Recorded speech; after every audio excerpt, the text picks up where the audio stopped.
오늘 함께 나눌 말씀은 시편 52편 1절에서 9절까지 말씀입니다.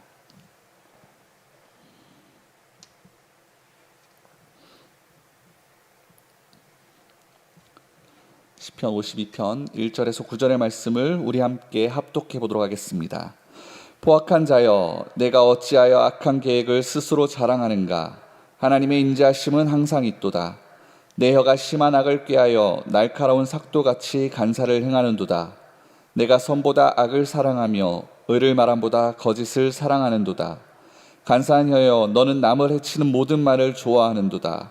그런즉 하나님이 영원히 너를 멸하심이여 너를 붙잡아 내 장막에서 뽑아내며 살아있는 땅에서 내 뿌리를 빼시리로다. 의인이 보고 두려워하며 또 그를 비웃어 말하기를 이 사람은 하나님을 자기 힘으로 삼지 아니하고 오직 자기 재물의 풍부함을 의지하여 자기의 악으로 스스로 든든하게 하던 자라 하리로다. 그러나 나는 하나님의 집에 있는 푸른 감람나무 같으며 하나님의 인자하심을 영원히 의지하리로다. 주께서 이를 행하셨으므로 내가 영원히 주께 감사하고 주의 이름이 선하심으로 주의 성도 앞에서 내가 주의 이름을 사모하리이다. 아멘. 사람들은 우리 인간이 태어날 때부터 악한 존재인가 아니면은 태어난 이후에 환경이나 상황에 따라서 악해지는가, 그것을 놓고 오랫동안 이제 이야기를 했습니다. 그런데 성경은 우리에게 답을 알려주고 있습니다. 원죄 이후 우리 인간은 태어날 때부터 이미 죄인의 상태로, 죄를 가지고 있는 상태로 태어나는 존재라고 합니다. 뭔가 죄라고 부를 만한 행동을 해서 죄인이라고 하는 것이 아니라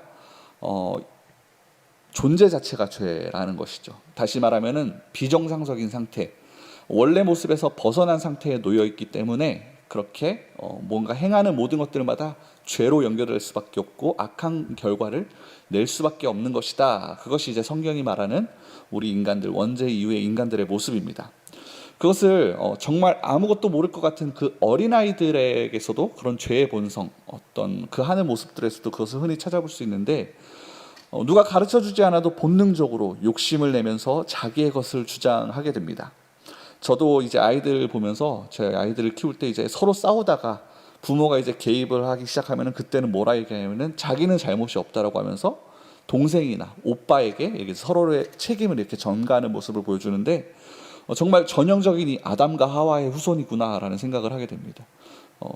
이것이 뭔가 애들에게만 그렇게 있는 것이 아니라 우리 어른들, 장성한 어른들의 세계에서도 별반 다른 것이 없는데, 오늘 시편 52편의 말씀은 우리 인간의 그런 죄성, 죄인들의 그런 죄를, 악한 모습을 지적하면서 악한 자의 특징을 크게 세 가지의 모습으로 말씀을 합니다.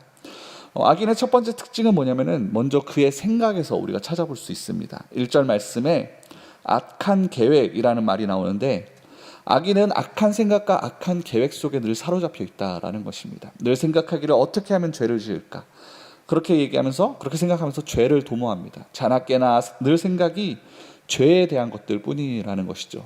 가장 대표적인 때가 바로 노아 시대의 사람들이 다 그랬습니다.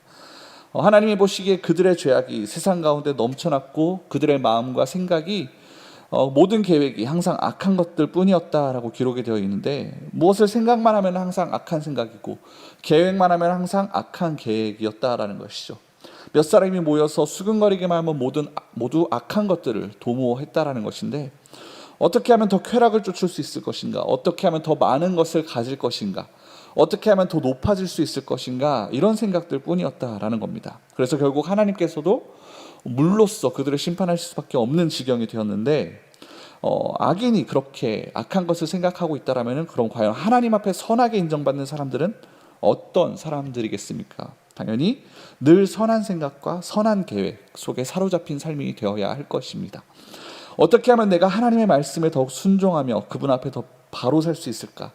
어떻게 하면 하나님의 몸된 교회를 더욱더 섬길 수 있을까? 과연 하나님께서 나에게 원하시는 뜻이 무엇일까? 이렇게 인간 중심적인 생각에서 벗어나서 하나님 중심적인 생각으로 우리가 바뀌어야 될 것이고, 우리의 가치관이 바뀌어야 될 것이고, 우리의 말과 행동이 그것에 따라야 될 줄 믿습니다. 죄는, 우리 가운데 있는 그 죄는 너무나도 악하고 끈질기기 때문에 우리가 애써서 선한 것을 생각하고 선한 것을 계획하려 하지 않으면은 우리는 너무나도 쉽게 악한 것을 떠올리게 됩니다. 정말 모든 순간 문자 그대로 모든 순간 하나님과 연결지어서 우리가 생각하지 않으면은 곧바로 악한 것을 생각하는 것이 우리 연약한 인간이라는 것이죠. 그러니 악인의 생각을 버리고 늘 주님을 향한 선한 생각과 선한 계획이 저와 여러분들을 지배하고 다스릴 수 있게 되기를 주님의 이름으로 축원드립니다. 두 번째 악인의 특징은 그들이 사용하는 언어에서 우리가 찾아볼 수 있습니다. 2절부터 4절의 말씀을 보면은 내 혀가 심한 악을 꾀하여 날카로운 삭도같이 간사를 행하는도다. 내가 선보다 악을 사랑하며 의를 말함보다 거짓을 사랑하는도다. 간사한 혀여 너는 남을 해치는 모든 말을 좋아하는도다. 이것이 무슨 말씀이냐면 인간의 모든 마음의 생각은 그 계획은 그 혀를 통해서 먼저 나오게 됩니다. 즉 악인이 악한 것은 그 사람의 혀로부터 시작이 된다라는 것이죠. 그렇게 혀로부터 드러나게 된다라는 것입니다. 그래서 그 말하는 것을 우리가 보게 되면 그 사람이 악인인지 아닌지를 알 수 있게 됩니다. 똑같은 상황 속에서 어떤 사람은 감사하며 하나님께 찬송과 영광을 돌리는 반면에 똑같은 상황에서 어떤 사람은 입만 열면은 험담과 저주와 다툼을 통해서 분쟁을 일으킨다라는 것이죠. 뿐만 아니라 간사하고 거짓된 말을 즐겨합니다. 우리는 어떤 삶을 살기 원합니까?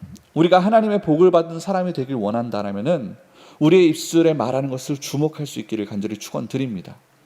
입을 열면 우리의 입에서 찬송이 나오고 감사가 나오고 서로를 향한 칭찬과 격려가 넘치게 되시기를 축원드립니다.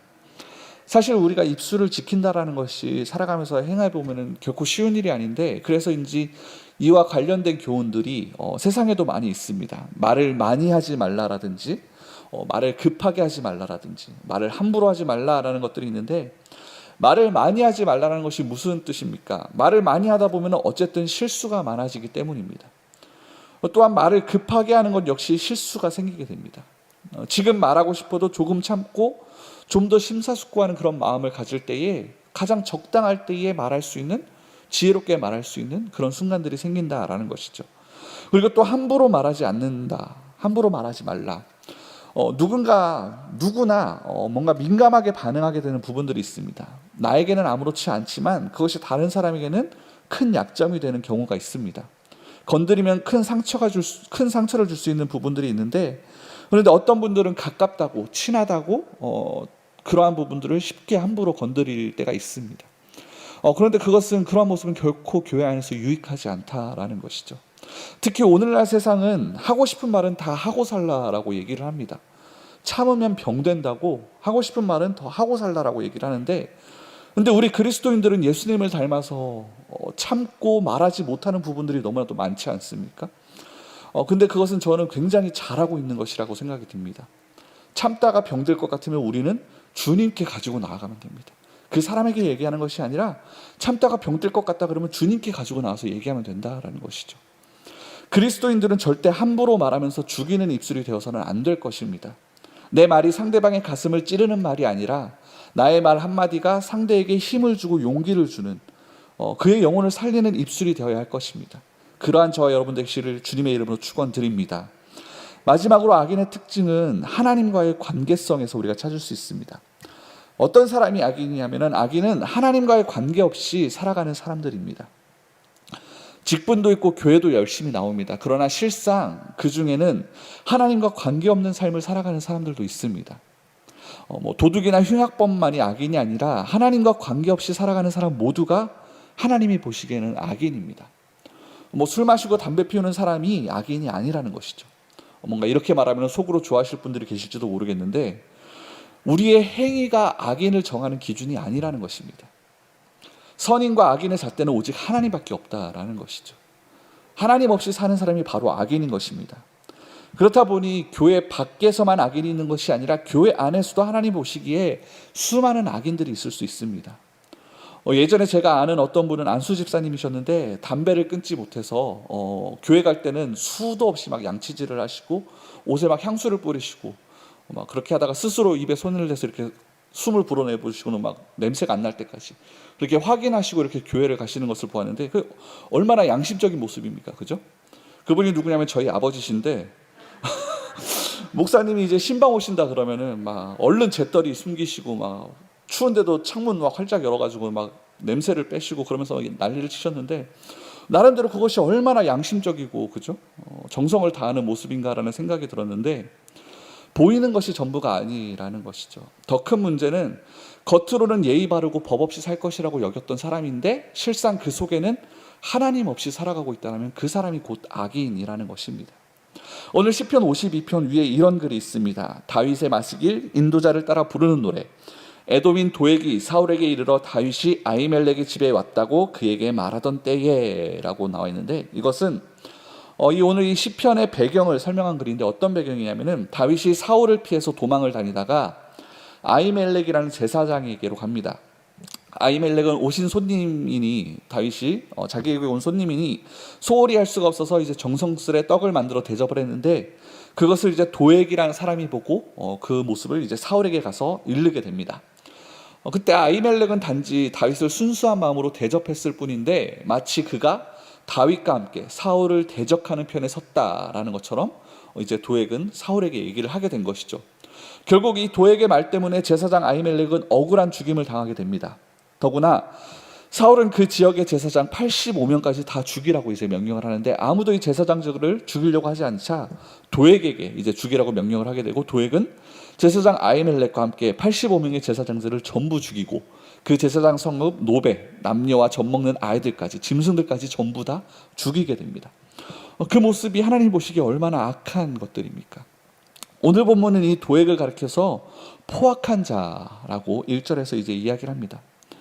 그의 머리에는 항상 악한 계획을 가졌고 그의 혀는 날카로운 삭도같이 간사를 행하고 하나님을 힘으로 삼는 게 아니라 재물을 의지하고 자기의 악으로 스스로를 든든하게 하려는 자였다라고 이제 다윗이 얘기를 합니다. 그리고 자신의 죄도 모르고 그 악한 행위를 마치 무슨 영웅적인 행위인 마냥 떠들고 다녔다라는 것이죠. 그런데 그에 반해 다윗은 오늘 본문 8절에서 그러나 나는 하나님의 집에 있고 푸른 감람나무 같으며 하나님의 인자심을 영원히 의지하리로다 라고 고백을 합니다. 같은 나무라도 집 안에 있는 나무는 주인의 보호를 받습니다. 하나님의 집에 있는 푸른 감람나무라는 것은 하나님의 보호와 하나님의 관리를 받는 나무라는 것이죠. 저와 여러분들은 포악한 자가 아니라 이 푸른 나무, 푸른 감람나무, 하나님의 집에 있는 이 푸른 감람나무와 같아야 될 줄 믿습니다. 악한 생각이나 악한 계획이 있다면 그것을 빨리 버리시길 바랍니다. 혀를 고치고 악한 말을 금하시길 바랍니다. 하나님 없이 자기 뜻대로 살지 말고 하나님의 뜻이 무엇인지, 하나님을 기뻐하게 하는 것이 무엇인지를 찾아가며 살아갈 수 있기를 축원을 드립니다. 그렇게 우리 모두 하나님의 집에 있는 푸른 감람나무가 되어서 하나님의 놀라우신 축복과 은혜 가운데 거하시는 저와 여러분 되기를 축원드립니다. 기도하겠습니다. 사랑해 주님, 고맙고 감사합니다. 하나님, 오늘 이 시편 52편의 말씀을 통해 악인의 삶이 어떠한지 그 악인의 특징을 살펴보았습니다. 주님, 우리의 생각과 계획이 주님 앞에서 선하게 하여 주시옵시고 우리 입술에 나오는 그 모든 말들이 악한 것이 아니라 항상 선한 말, 사람을 살리는 말이 되어지게 하여 주시옵시고 우리가 무엇보다 주님 앞에 어떻게 살아가고 있는지, 주님과의 그 관계성 가운데 깊이 아버지 고민하고 살아갈 수 있는 우리 모두 되어질 수 있도록 은혜 더하여 주시옵소서. 하나님과 상관없는 삶을 살아가는 것이 아니라 하나님께 사로잡힌 바 되어 살아가게 하여 주시옵시고, 세상 가운데 주님 앞에 포악한 자가 아니라 하나님의 집에 있는 푸른 감람나무처럼 하나님의 관리와 하나님의 일하심 가운데 살아갈 수 있는 우리 모두 되어질 수 있도록 은혜 더하여 주시옵소서. 그래야 우리의 선한 그 모습을 통해 세상 가운데 주의 영광이 드러나게 하여 주시옵시고 그 선한 일로 말미암아 맺혀지는 그 모든 열매가 주님 앞에 온전히 영광 되어질 수 있도록, 주님 앞에 그 예배의 제물로서 올려질 수 있는 기쁨이 되어질 수 있도록 하나님 우리의 삶을 인도하여 주시옵소서. 이 모든 말씀 예수 그리스도의 이름으로 기도드립니다. 아멘.